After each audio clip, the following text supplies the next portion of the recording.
Hi, I'm Suzanne Lazear, and I'm the author of the Ether Chronicles series. Book 1 is Innocent Darkness, and it's young adult fairy tale steampunk. Today I'm going to read you a little bit from chapter 6, and this is in Noli's point of view.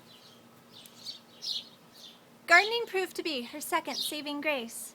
Unlike many of the other girls, Noli didn't mind weeding or tending the garden for hours because she could be outside among the plants. The matron left her alone as long as she worked and didn't dally. It was quiet here, out of the path of airships.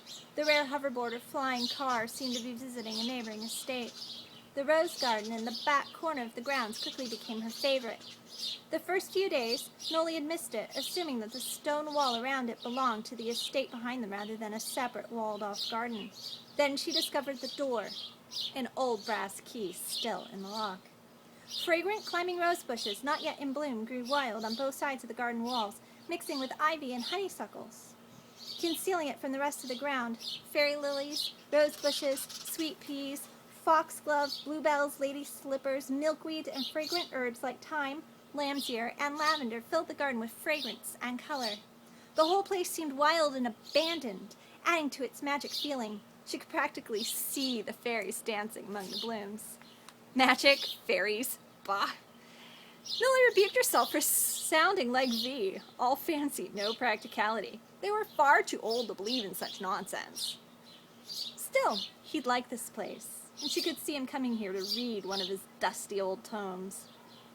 A giant oak tree stood guard in the center of the garden, reminding her of her own fairy tree back in Los Angeles. A sharp pang of homesickness pierced her. No treehouse hid among the foliage of this old tree, but a worn rope did swing from a branch. Someone had once loved this place. The tree's huge branches made for perfect climbing. Ivy and honeysuckle festooned the trunk, adding to its magical appearance. A ring of toadstools circled it. Noli's hands itched to climb the tree, but memories of Miss Henderson's whip made her legs burn at the thought. Poison-like behavior would earn her extra private lessons. Instead, she cut bouquets of sweet-smelling blooms and brought them into the house to arrange to vases in the front yard or front hall, in the fancy sewing room, and in Miss Gregory's office. She'd been praised for her thoughtfulness and skilled arranging. Good. A reason to come back often. She had no desire to tame the wild garden, but the roses certainly could use some attention. I hope you enjoyed it. Please tell me what you think at www.theetherchronicles.com or at Suzanne Lazear on Twitter or The Ether Chronicles on Facebook.